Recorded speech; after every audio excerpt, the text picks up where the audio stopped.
Welcome back to another F3 Northeast Wake Q Source podcast. I got back with me one of my favorite guests, Brandon Carter. Turnover.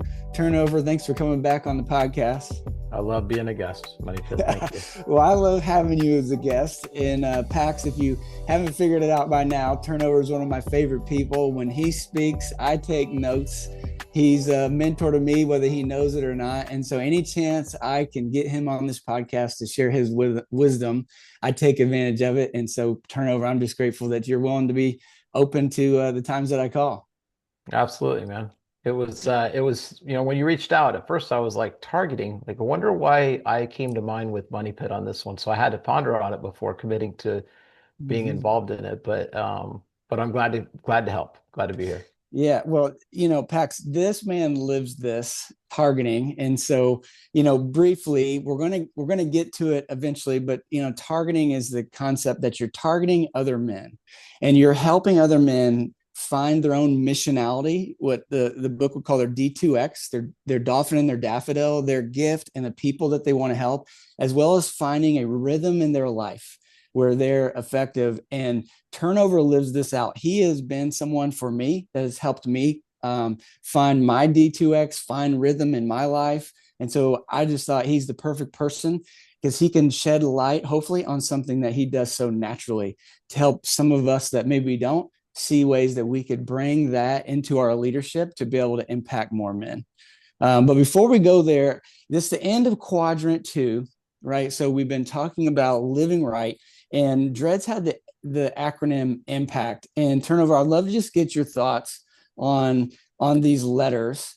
And so I, influence, M, missionality, P, positive habit transfer, A, accountability, C, correction, and now today, T, targeting. We'd love to just get some thoughts from you on those different terms. I know that you have been leading the charge in the Greensboro area on Q Source. You're active nationally in the Q Source conversation. So I'd love to hear more from you on some of those as we haven't heard your voice in a few weeks. Yeah, so a few weeks ago the term impact came out and I remember looking at it and just as you try to summarize live right as a quadrant, um, most of that is going to be, am I making an impact? And am I doing something that is impactful? Am I making the right decisions in my life with a foundation?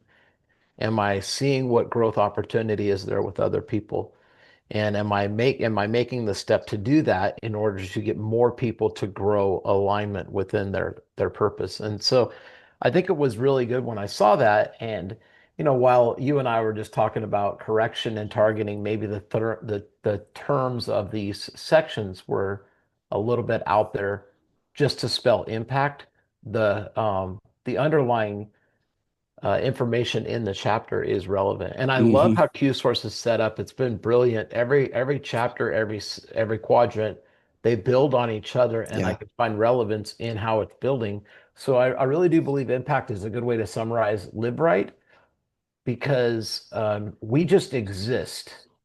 When we just exist in Sad Clown or when we just exist in being a part of the crowd, we are not making impact. Yeah. And Right. this is the challenge about stepping out and finding an opportunity to pull someone through a growth point and not just Mm, allowing them to exist and kind of go wow. with the flow. Yeah, I mean, I think about impact, and I think you look yourself in the mirror and then you look back on your life and say, am I leaving a wake? Am I making a difference? Is my life being an impact? But then I also think selfishly as a leader, I get more done when I help other people get more done. When I pull more people up into the higher conversation to be more productive for themselves, we collectively can accomplish so much more, and our impact multiplies exponentially as more people around me step into their impact. You know what's so unique about that, and I've been through a 12-step program with Celebrate Recovery and multiple times and actually led it as well. And the last step is to give back, right? To give back. And Mm-hmm. that's kind of the foundation that when people have been to the point where they have arrived, they're aligned, they're going on with what life, they're going to find a level of fulfillment in I am now I've met some of my goals and I'm doing the things. but the true joy happens when they have it found for someone else. Oh So I man. think that that's the bigger part of this Hmm. step is are you seeking out someone that you can help, and then ultimately your reward may not be, the same reward that you chased on the ladder up, but now it's the feeling of joy and fulfillment within other people. Yeah, there's something so rewarding when you see someone that you've sowed into, you've invested in, step into something new for themselves, right? Whether they got a promotion or their marriage is better, or they had a child or they started a business, and just to know, just to see that happen, and it's not whether you got the credit, but it's that you're seeing this person that you were somewhat walking with, right? Uh, and you were believing in really kind of step into that, and that you I to your point, that is the most rewarding part of leading people, more so than what you accomplish for yourself, more so than what they accomplish for you, but to see what they accomplish for themselves and in their mission. And many of us as men, when we become fathers, we were in life, in our younger life, we were competitive, we wanted to win. And then when we see our children win, Mm, it's just like the joy is even greater. So it's the same concept about being able to find someone that is someone that could use the help, and they're coachable, and we're able to pour into them and see them win and then celebrate with them is a greater joy than just winning ourselves, I believe. yeah, I agree. So you had referenced how the book was laid out, and I just want to build that foundation back as we move to targeting. So if you're just joining us, we're about halfway through the book. We're halfway through the year, and we have four quadrants. And the first quadrant was called Get Right. It's all about looking yourself in the mirror, putting your life in order, through your relationships, the way that you live, your diet, your exercise, taking your life more seriously and starting with yourself first. And really, this kind of belief that you really can't make a greater impact in other people's lives until you've started with yourself. And if you live through the first quadrant, now all of a sudden things are settled inside. You're ready to look outside yourself and say, now, how can I take what I've done inside and go help other people? And that's where Dread starts to methodically add impact into the way of being. And I think you're naturally wanting to do this, but it gives us a framework to start being more intentional about the people that we help. Yeah, and along that, I think that when we think about the season of building and getting right, how long is that? Is that a week? Is it Right? 6 weeks? Is it a year? Is it 2 years? Is it a decade? Everybody has something different, and I think that the reality is we have to be able to know that there is a point in time when we're going to feel that we're ready for more, and to continue to challenge ourselves to get to that. One thing that I noticed is, and a reference that we would use is, you hear it oftentimes, when you find something that you love to do, you don't work another day in your life, or No. something to that effect. And that's the alignment with the D2X, right? Like when I'm uniquely qualified at this, and I'm serving the people that I know I need to serve. And that's how you find people that are in that bliss, like they're just, they don't ever want to quit. They're never looking to do that. So if that's not you, then Mm, then that's the calling. Like, that's like, if I was going to have, let's say, a call to action, then you need to find someone that appears to have it and say, how can I have what you have? yeah. All You right, know? let's camp out there just for a second. So for targeting, we're about to jump into it. We have to reestablish this foundation. So targeting is part the one half of targeting is built on the foundation we laid in missionality. And so if you haven't watched that, you can go back. Tendonitis was my guest. He so eloquently went deep into the importance of missionality. But want to get your thoughts as we just kind of we relay that foundation for packs that maybe are just catching up. And so missionality, Dredd calls the D2X. He says, when you found your dolphin and your daffodil, weird terms. Let's throw those aside. What he's saying is, when you found your unique gift in life, the thing that you're better at than anyone else, and you find the people that you feel called to serve, the who. And so behind your why will be a who, right? We have this internal why. Simon Sinek says we need to start with why. And I totally agree. but you'll find your why when you find your who. There's a particular population, people group, or person type that you feel just called to help. And newsflash, most likely it's you're going to identify with them because it's going to be your former self. We Mhm. feel called to pull our people that are trapped in the ditch that we found ourselves out of that ditch, and to show them forward. And so love to get kind of your thoughts turnover on missionality, maybe how you found it for yourself, and then how people can find it for themselves, because this is where we start to build into being targeting when we target men in this way.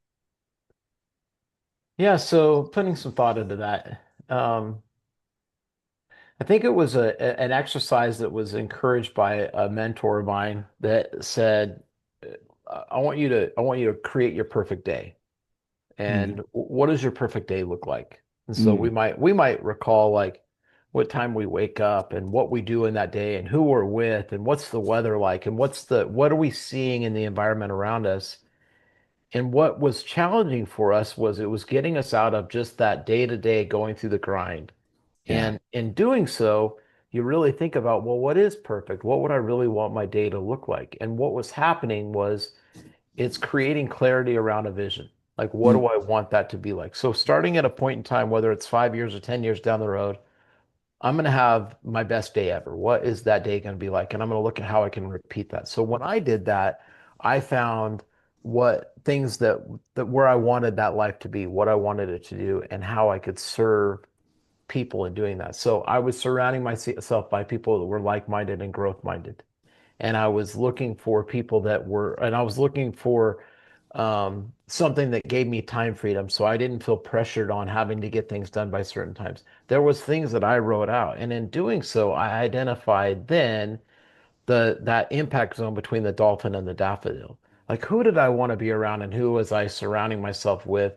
And what did I want to be doing and what value did I provide to it? So for me, that's when I found the alignment to it.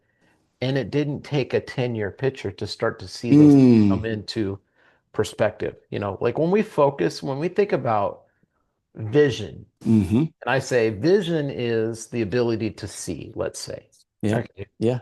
So when we take vision and we look at through the scope of just your normal eyesight, what do you see? Well, it's you see wide and deep and you see a lot of things around. Now, when you look at through a telescope, you can see Mm, much further away. mm-hmm.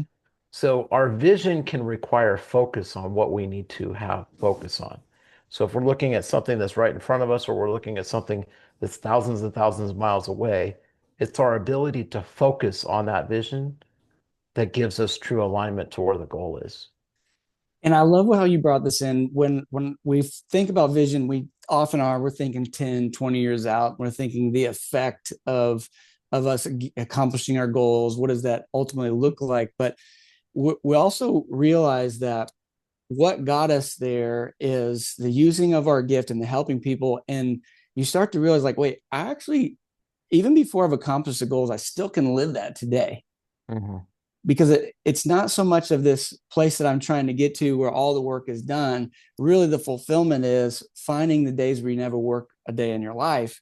And when you find your gift and how you can use it today, even in the job you say you don't like, and you find these people that you want to leave a legacy by helping, and you realize like they're around you right now, like you can pull that vision towards you, by becoming, starting with perspective, beginning with the end in mind, and then seeing how, what, I'm kind of swimming in those waters right now.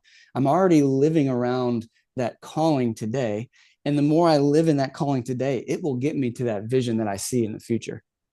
Yeah, and I think it doesn't have to be everything's perfect. Mm-mm. And there's little doses of it through time that can happen with one meaningful conversation, one person that can be helped. Not doesn't have to be thousands. It doesn't have to be everything's in perfect focus. Little pieces of it are. And that's the important thing to remember in taking a progress step towards this, because then it starts to compound. It doesn't just happen overnight, everything's done. There's little pieces of you're building a house, right? There's little pieces Yeah. of it that start coming through Yeah. and it all comes together. Yeah. Yeah. So we've talked about how to think about that for ourselves, and we've been reviewing, but I really would love to get you to speak on how we help others find it. So I just know you as a person that you see that in other people, and you're very good at asking the questions that draw that out of other people. And it may be instinct for you, but it's not instinct for all of us. I'd love to see if there's any way that you can help give us a perspective or a lens that we can start looking at those around us and start to target them to find out how can I impact the lives of others by drawing out of them their missionality. It starts with identifying someone that's wanting it. Okay. So you can't serve someone that doesn't want to be served. Yeah. And when there is a desire for growth, and you can see that, and there's something out there that someone is attracted to and they want help. Starting with that is the first key. Are they coachable? Yeah. Are they gonna take action on that? And then the next thing is a lot of questions.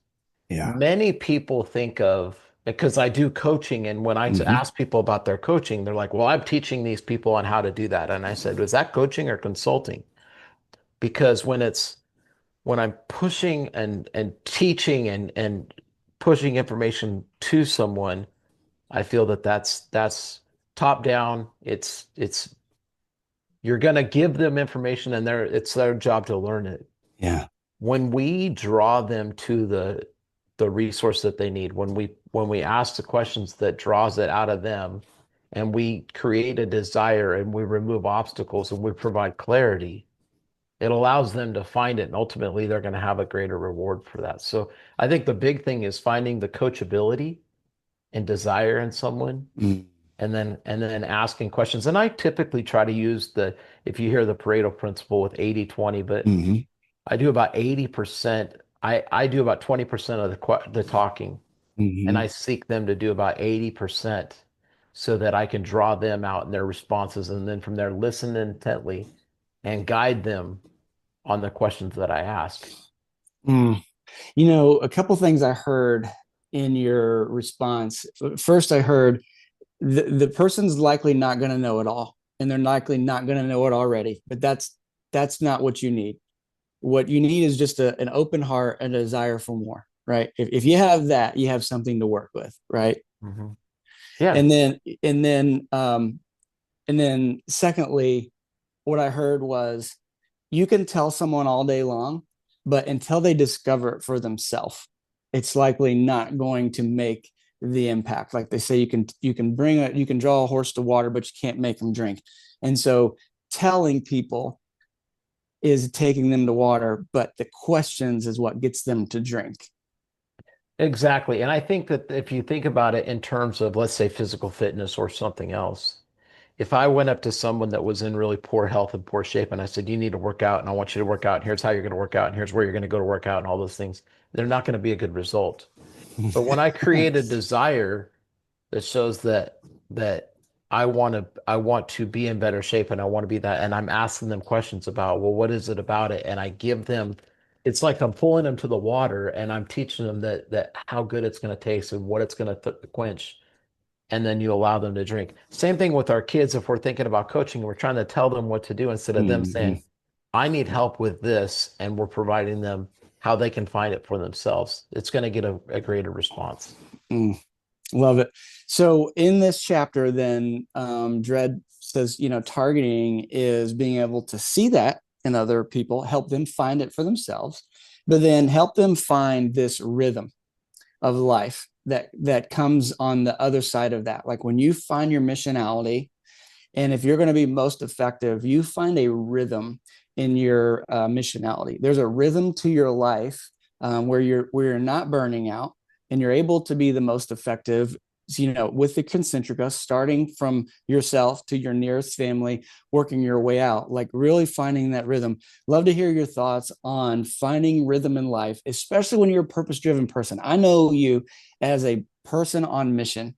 You're a purpose driven person. You have goals. You've shown me your Chantel's whiteboard. It is full of amazing goals. But I also know you as someone who lives with this rest and ease. So clearly, there's a rhythm that you found even in the pursuit of your goals. I'd love to hear your thoughts on. Maybe you could peel back the onion, pull the covers back that we can see how we can live that out. Rhythm. I like that you use that word. Mm-hmm. And because when we think about rhythm and I think about balance, Mm-hmm. there's periods of time when it's not very rhythmic. There's periods of time when it's fast or and I think the word rhythm is nice because it's balance. It's continuing to go in a rhythm. What I would say is this, that when you identify what you want and the list of goals is long, part of that has to be I need to enjoy the journey. Mm-hmm. And it's one of the commitments that I made was seeking time freedom before I sought financial freedom. Mm-hmm. Because most people seek a larger Right. paycheck or something along that line, but they don't first seek, I want to be able to find more time. So am I working? Because I have the ability to work 60, 80 hours a week. And I've made a choice that the first goal was the time freedom so I can enjoy those moments in time. So I would think that that's the big one. And just back to who we are, who we're finding to help when we have a calling to help someone or Mm-hmm. um, the most important thing we can do if it's a desire of ours to help others is to live a life that's worth following. Mm-hmm. So when we take actions and say, you know, I'm going to live the life that's worth following, you're Mm-hmm. going to find more people that are wanting to have help with Mm-hmm. that life. Yeah, when you live that way, you don't have to go chasing them down. They come find you. Absolutely. Yeah. Mm. You can most if you ask most people who are working, putting money first, and they're at the expense of their time, right? They would probably most of them would say, "Well, I'm trying to get enough money to have free time." And the danger of that is that may never come. But when you put time first, you're likely probably better off to get both because there's a amount of money that it takes to get the free time, but it can't be at the expense of the free time. And so it's finding that rhythm, and then in that rhythm, just want to cap off what you're saying about helping people. I mean, part of the rhythm is you're finding the people to help, and you know how to be the best to them. Like, you're not the best to people when you're burnt out. You're not the best to people when you don't have margin in your life, when there's not free time, when there's not financial margin. I mean, we are able, when we find rhythm, it's when we have that balance of being and we have the ability to be the most impactful to the people around us. But then also, you made a point, like, not everyone in your life is for you to help. Part of your D2X is identifying the small segment of the population that you can be most impactful to, embracing them and allowing the people that maybe you're not right for, helping them find their own turnover in their life that can help them find D2X. And there's fulfillment in finding the right daffodil and finding the right rhythm and helping those people. Hmm. And that's a mistake that I've made many times is trying to help people that didn't want help. They didn't Yeah. they weren't putting in the action and the effort and the commitment that I was, and it was imbalanced. And and to be perfectly clear, for 30 years of my life, I was I was focused on the financial and it was never getting more time and it wasn't getting much more financially better. It Mm-hmm. was just this rat race that just continued on. It's when I focused on the time as a precious commodity, is when the financial part started coming into alignment better. And the reality is, and this is just the thing that happens, is go talk to anybody at the end of their life. You're visiting Mm-hmm. someone that's on their deathbed. You're visiting someone in a convalescent home, or you're talking to someone that's, in their late 70s, early 80s, and you ask them like anything that you would tell someone younger to do. No one says, I wish I would have made more money. No, I wish I would have worked more. They no. all say, I wish I would have spent more time, Yeah. invested in relationships. So why not take that wisdom that has been told to us again and again and apply it to how can I apply that in real time right now? Yeah, I just want to cap this episode off. I want us just to ground that this feeling of relation, this rhythm, and rest and ease and impact into our being. Turnover, anyone's been around him has seen a man who lives that, and that's inspiring to me. And I see you effortlessly making an impact in the lives of so many people. You don't look like you're striving. You don't look like you're trying to force anything, yet people come to you and they get what they need as you're kind of just exuding this rhythm.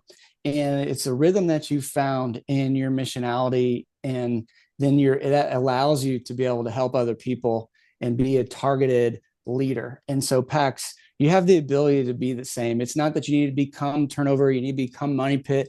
You need to become yourself and find the rhythm of your missionality, and then look out from that place to see who are the men, who are the women, who are the people in your life that you can start investing time into and drawing out of them that the person that they've been created to be, drawing out of them that desire to do more, to help more people, to find a rhythm in that.